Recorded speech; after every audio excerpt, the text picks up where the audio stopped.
우리 하나님은 사랑의 하나님이시고 우리를 사랑하시는 하나님은 우리들이 잘 되기를 원하시고 복 주시기를 기뻐하시는 사랑의 하나님이신 줄로 믿습니다.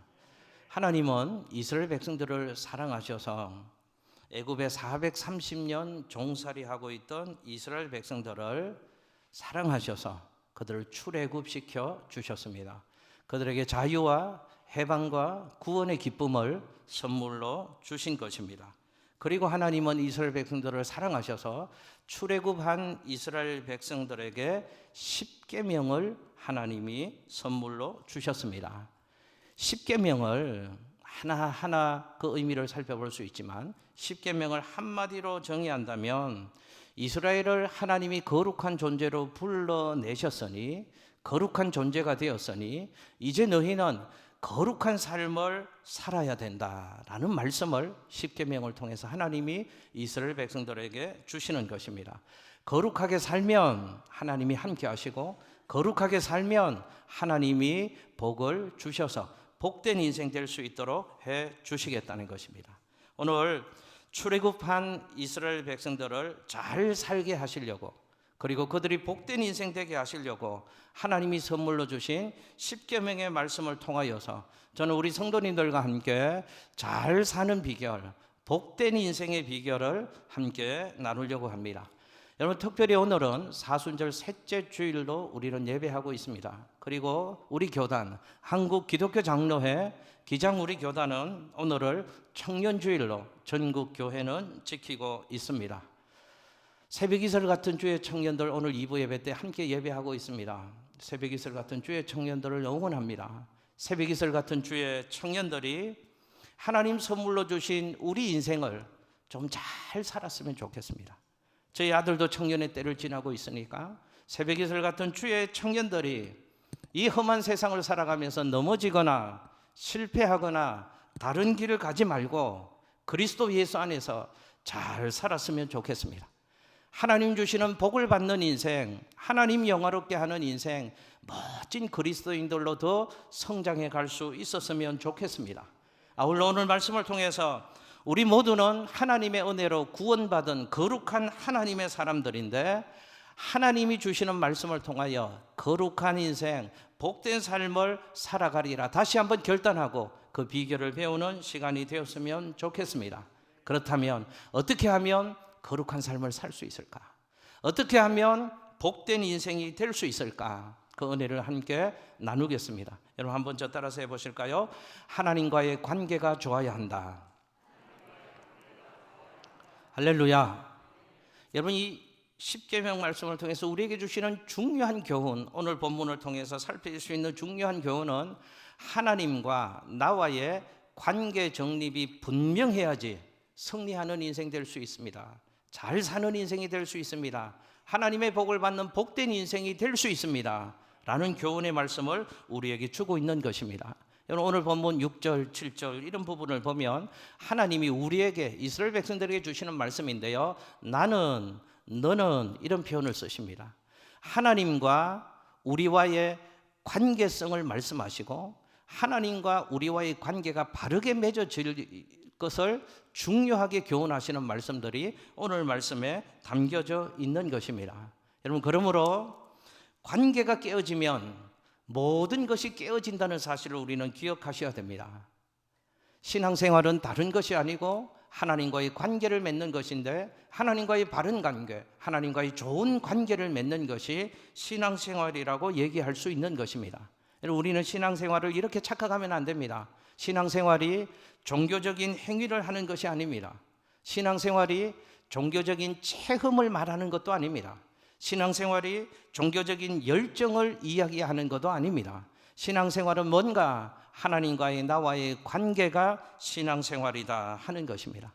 그러므로 우리는 이렇게 표현하는 것도 맞지 않는 얘기입니다. 우리 중에 보면 신앙생활하면서 신앙적인 열정이 특심하신 분들이 있잖아요. 열정이 있는 사람들 볼 수 있습니다. 신앙에 열정이 있는 사람들을 보고 저분은 신앙이 좋다라고 말해서도 곤란하다는 것입니다.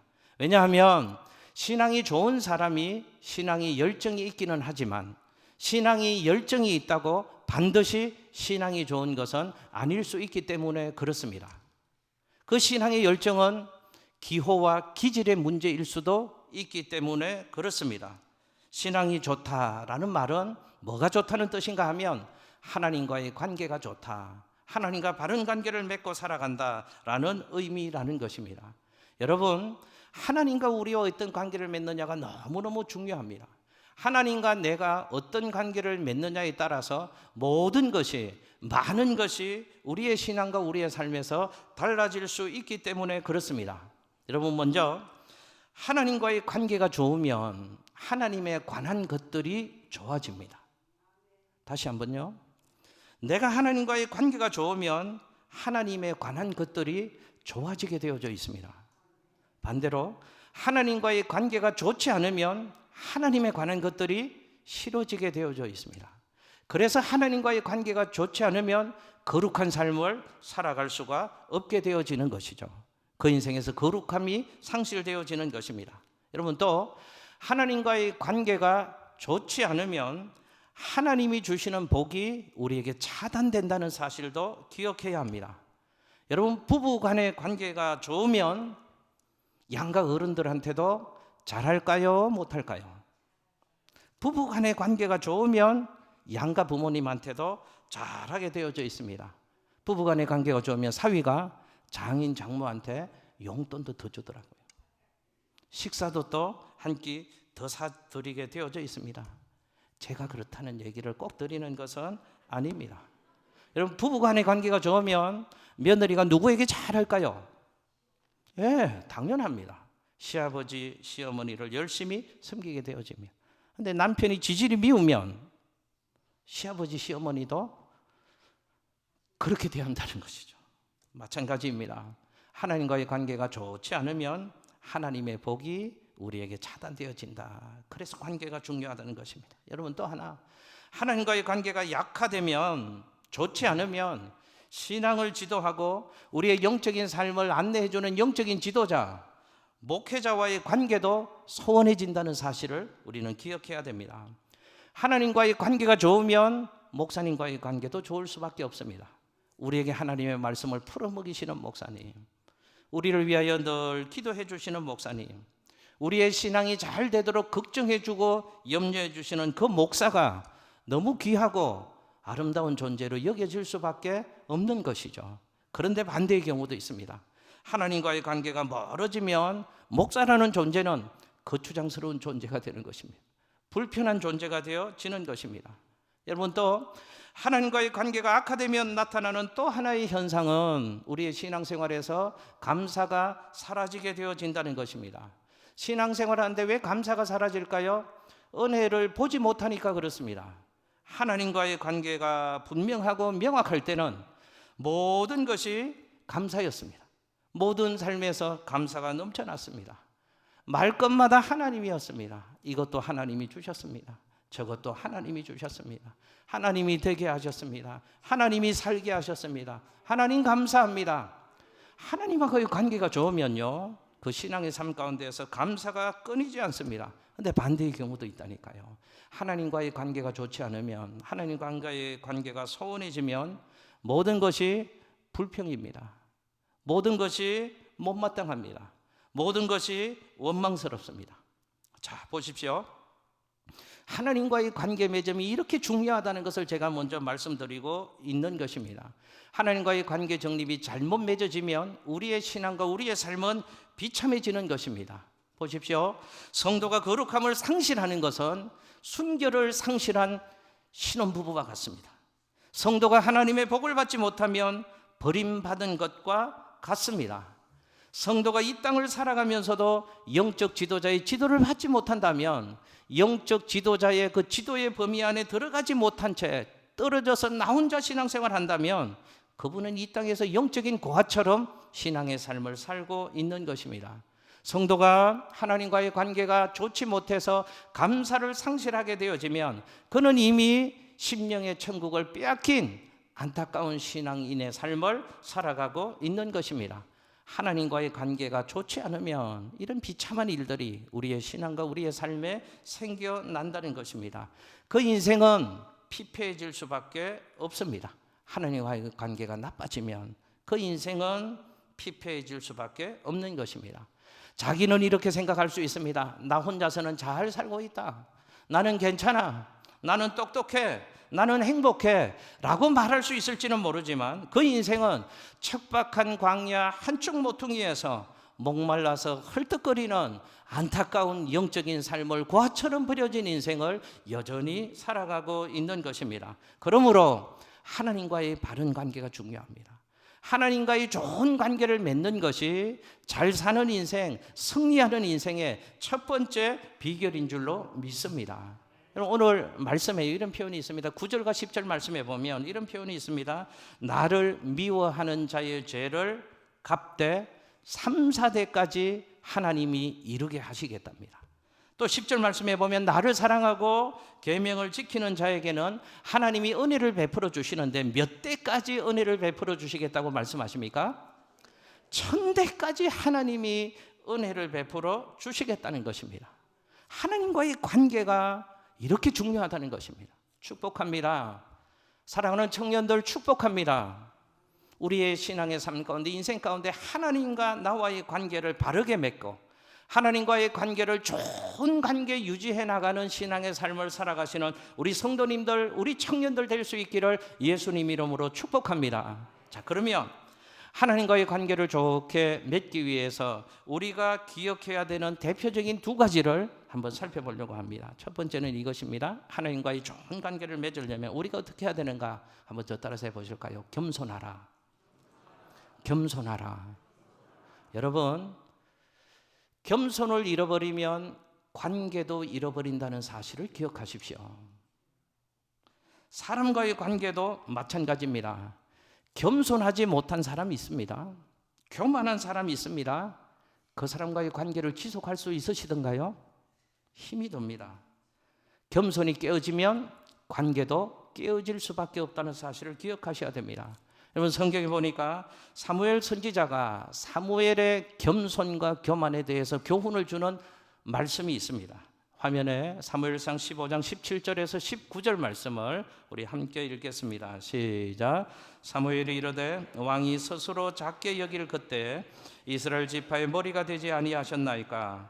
여호와께서 왕에게 기름을 부어 이스라엘 왕을 삼으시고 또 여호와께서 왕을 길로 보내시며 이르시기를 가서 죄인 아말렉 사람을 진멸하되 다 없어지기까지 치라 하셨거늘 어찌하여 왕이 여호와의 목소리를 청종하지 아니하고 탈취하기에만 급하여 여호와께서 악하게 여기시는 일을 행하였나이까? 아멘. 할렐루야.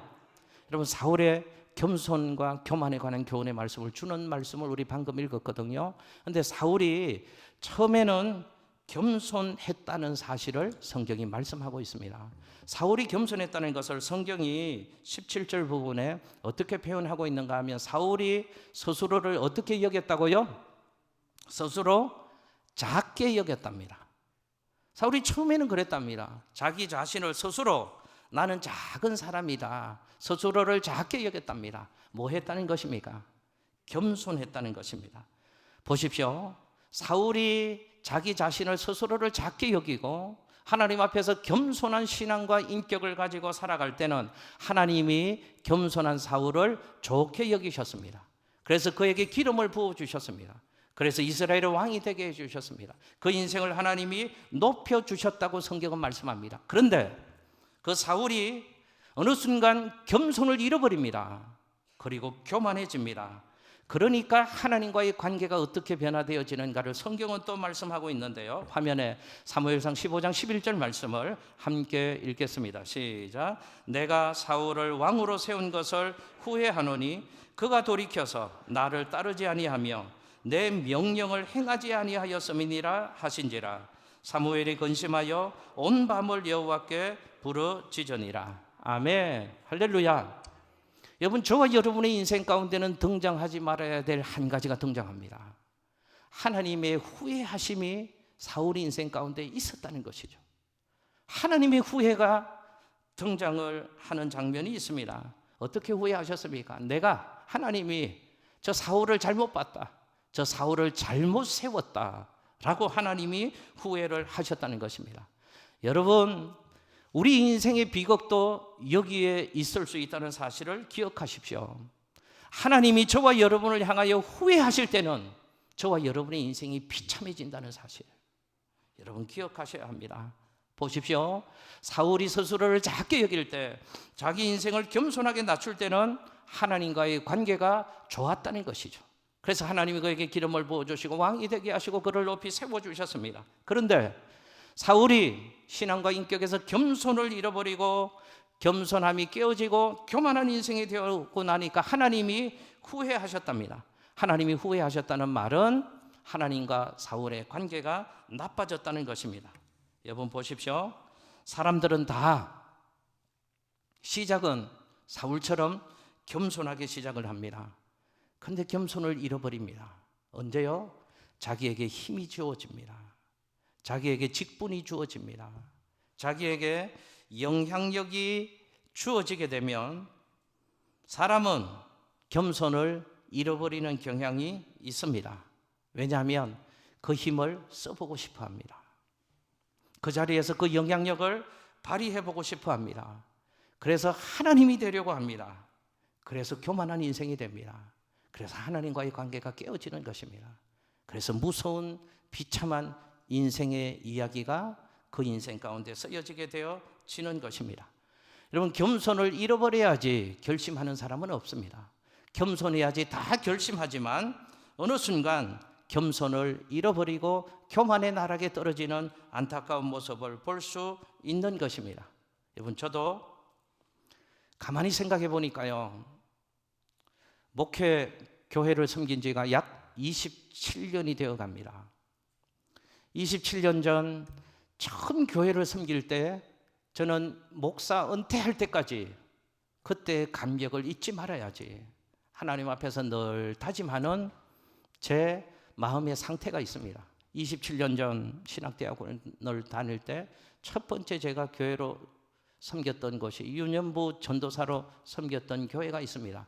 수유리에서 그 교회 주일 출근하기 위해서 버스를 2번 타고 새벽 어둑어둑할 때 버스를 타고 가면서 제 마음이 울렁거렸습니다. 하나님, 나 같은 사람이 주의 일을 할 수 있게 되었다니요. 하나님이 나 같은 사람을 전도사로 세워주셨다니요.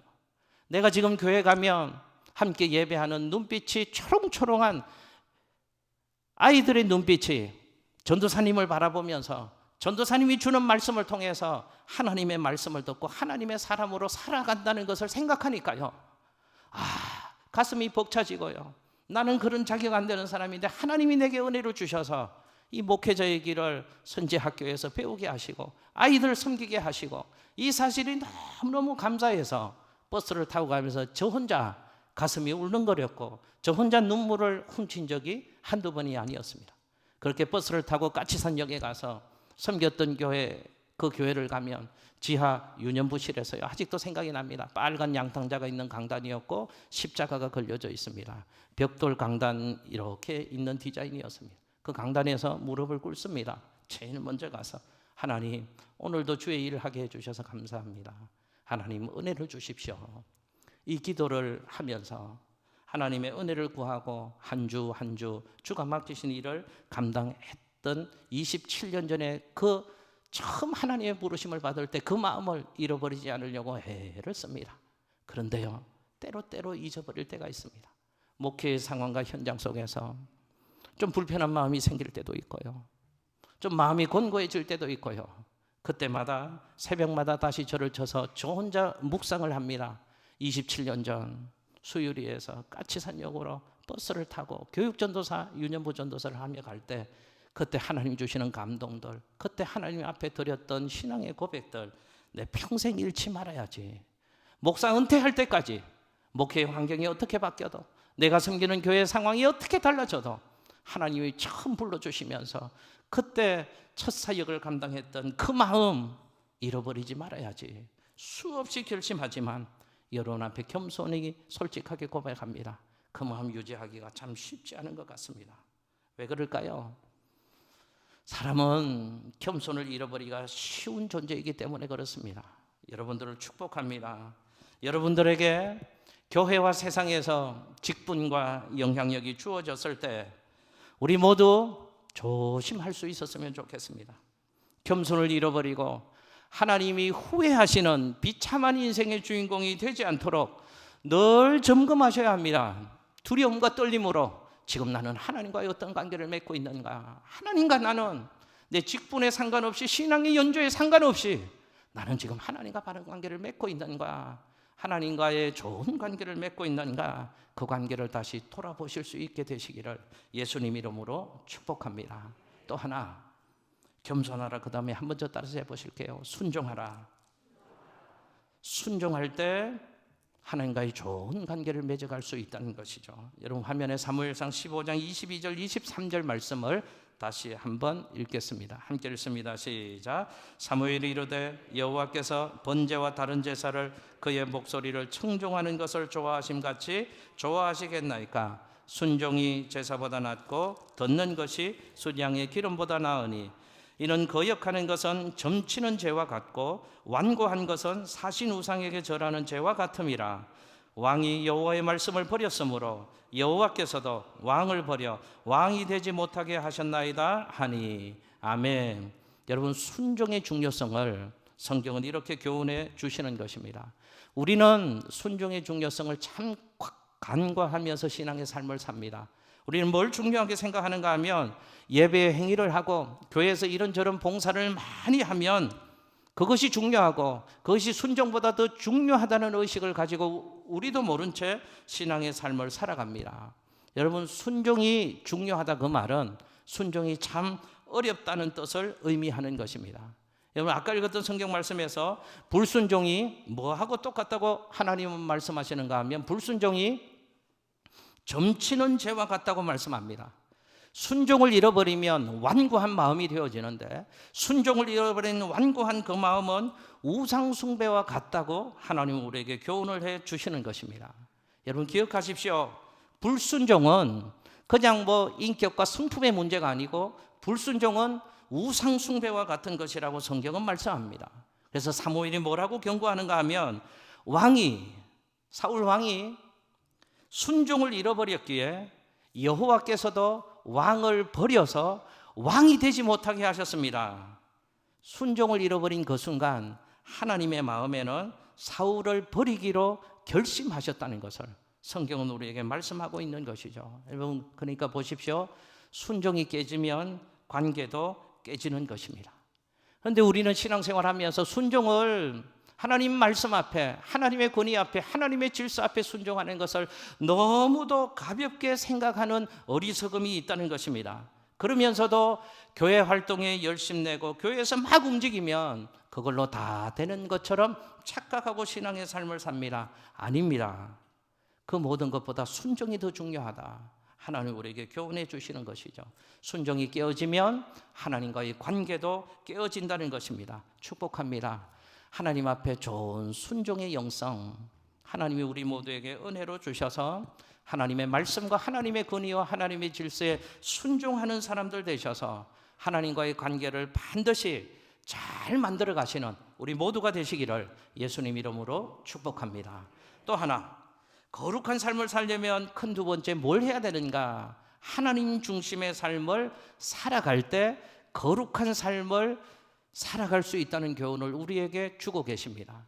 여러분, 거룩한 삶을 살려면 하나님 중심의 삶을 살아야 되는데 하나님 중심의 삶을 살기 위해서는 반드시 전제되어져야 되는 것이 한 가지 있습니다.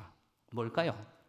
하나님 중심의 삶을 제가 살아가려면 먼저 포기해야 되는 것이 있습니다. 자기 중심의 삶입니다. 자기 중심의 삶을 포기할 때 그때 비로소 하나님 중심의 삶을 살아갈 수 있는 것입니다. 자기 중심의 삶을 포기하지 않으면 절대로 하나님 중심의 삶을 살아갈 수 없는 것입니다.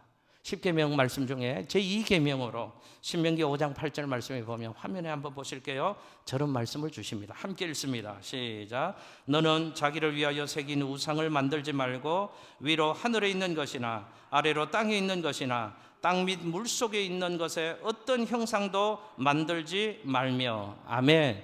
자, 형상을 만들지 말라라는 말씀이 있습니다. 여기서 형상은 원어가 페셀이라는 단어를 쓰고 있습니다. 그런데 여기서 형상, 페셀은 하나님을 안 섬기고 다른 것을 섬길 때 우상 형상을 의미하는 게 아닙니다. 여기서 형상, 페셀은 하나님을 섬기기 위해서 만든 형상을 의미하는 것입니다. 그런데 중요한 표현이 누구를 위하여 형상을 만들지 말라고요? 자기를 위하여 형상을 만들 수 있다는 것입니다. 하나님을 위하여가 아니고 자기를 위하여 형상을 만들 수 있는데, 너는 자기를 위한 형상을 만들지 말라고 하나님이 교훈해 주십니다. 자기를 위한 형상은 뭔가? 나 중심적인 예배를 드리지 말라는 것입니다. 나 중심이 되어서 신앙의 삶을 살지 말라는 것입니다. 자기 중심의 예배, 자기 중심의 신앙생활을 버릴 때 하나님 중심의 삶을 살 수 있고, 그때 거룩한 신앙인의 삶을 살아갈 수 있다는 것입니다. 우리의 신앙을 한번 살펴볼까요? 우리는 신앙이라는 이름을 갖다 붙입니다. 그런데 자기 중심의 신앙생활을 할 때가 참 많습니다. 자기 중심의 생각, 자기 중심의 판단, 자기 중심의 결정으로 신앙생활을 해나가면서 이름은 뭘 갖다 붙이는가 하면 신앙의 이름을 갖다 붙일 때가 참 많습니다. 왜 그럴까요? 사람은 본능적으로 자기 중심의 삶을 살아가는 존재입니다. 자기 중심적으로 생각하고 판단하고 결정합니다. 신앙생활도 그런 경향이 많다는 것입니다. 그래서 마태복음, 마가복음, 누가복음, 요한복음 또 있다고 하잖아요. 내가 복음이 있답니다. 자기 도그마에 빠집니다. 신앙생활 할수록 자기 독단적 견해, 깨지지 않는 견고한 자기 독단적 견해를 가지고 신앙의 삶을 살아갈 때가 참 많습니다. 교회 생활할 때도 내가 좋은 것, 내가 원하는 것, 내가 경험한 것, 내 기호에 맞는 것, 내 감정이 동하는 것, 내가 경험한 것 그대로 교회 생활을 하려고 합니다. 그거에 맞지 않으면 우리는 하지 않으려고 하고 거부하고 불편한 마음이 생기는 것이 우리 안에 있습니다. 성경은 이런 것들을 경계하라고 말씀하는 것입니다. 내가 경험했던 대로 신앙생활하지 말고, 내 기분대로 신앙생활하지 말고, 내 감정대로 신앙생활하지 말고, 내가 알고 있는 것대로 신앙생활하지 말고, 내 욕심대로 교회를 섬기고 신앙생활하지 말고, 그런 신앙의 삶을 경계해야 될 것을 성경은 우리에게 말씀하고 있습니다. 여러분 축복합니다. 신앙생활이 자기 중심적으로 되는 것을 경계하시기를 예수님 이름으로 축복합니다. 신앙이 자기 중심적으로 판단하고 결정하고 행동하면 그 신앙은 이미 병들어 있는 것입니다. 여러분 잊지 마십시오. 신앙생활은 나 중심, 자기 중심으로 하는 것이 아니고 하나님 중심적인 신앙의 삶을 살아갈 수 있는 우리 성도님들 되시기를 예수님 이름으로 축복합니다. 그 의미가 너를 위하여 형상을 만들지 말라라고 주님이 말씀하시는 것입니다. 한 가지 예를 들어 볼게요. 제가 목회를 하고 있잖아요. 제가 목회를 하는데 하나님 중심적으로 안 하고 자기 중심적으로, 제 중심적으로 목회를 한다고 한번 생각을 해 보십시오. 그러면 저는 제일 먼저 제 중심적으로 목회를 한다면 오늘 주일 예배 안 드릴 겁니다. 지난 주일 드렸던 주일 예배로 오늘 주일 대체한다고 여러분들에게 문자 보내고 싶습니다. 그러면 주말이 얼마나 여유롭습니까? 식구들하고 어디 놀러도 가고요. 편안하게 여유롭게 한적하게 주말 위크엔드 잘 보낼 수 있잖아요. 여러분 만일 생각해 보십시오. 제가 그 마음을 가지고 교회 앞에 현수막을 써붙였습니다. 오늘 주일 예배는 쉽니다. 지난 주일 예배로 대체합니다. 그렇게 써붙이면 누가 먼저 제일 좋아할까요? 존경하는 우리 부교육자들이 제일 좋아할 겁니다. 쌍따봉을 날릴 겁니다. 누가 제일 좋아할까요? 태일림 찬양대. 야, 대박 사건. 편안하게 주일을 주말을 보낼 수 있을 것입니다. 그런데 중요한 것은 하나님이 뭐라고 말씀하시는가?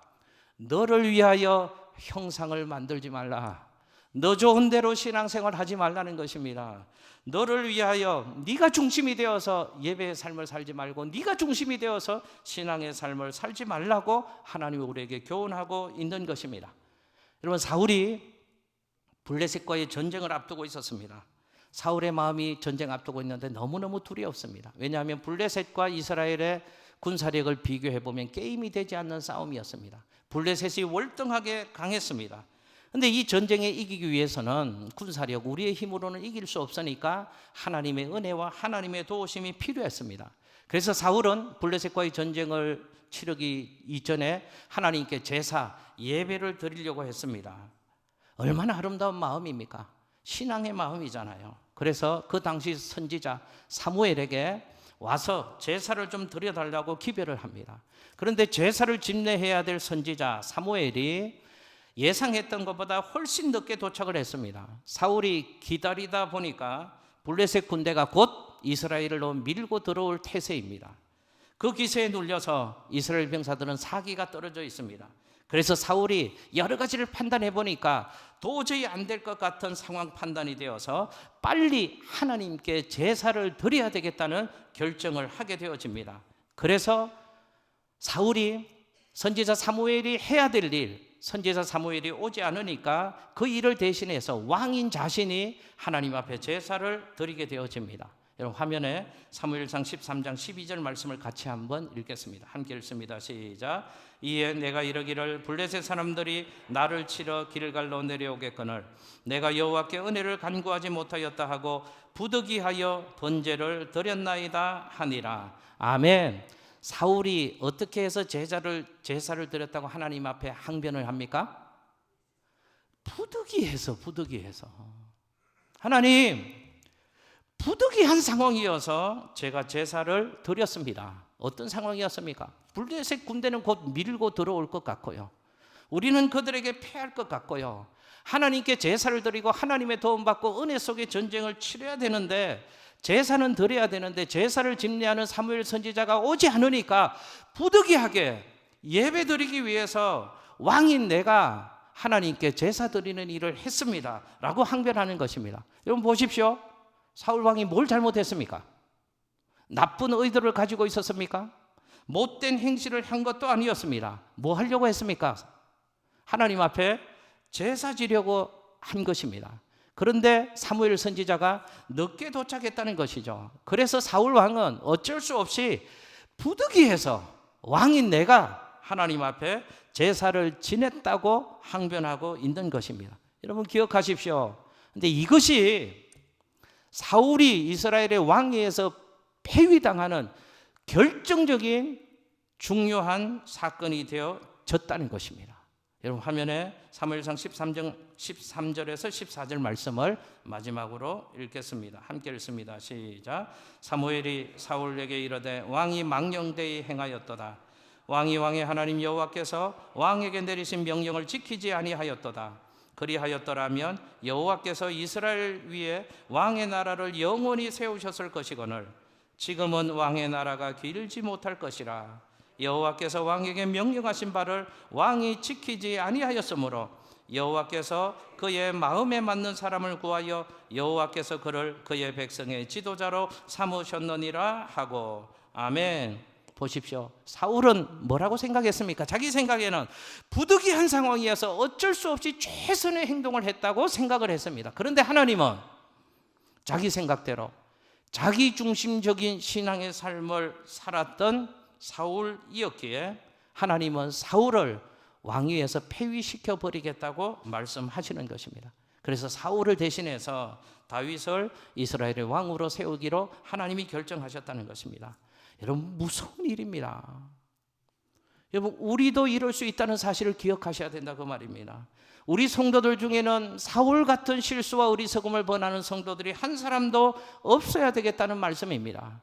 우리는 별것 아닌 것 같고 대수롭게 여겨지지 않는 것이라고 할지라도 그것을 자기 생각으로 판단하고 내 중심으로 결정하고 행동해서 하나님 주시는 그 복을 놓치는 안타까운 인생의 주인공이 우리 안에는 한 사람도 없게 되기를 예수님 이름으로 축복합니다.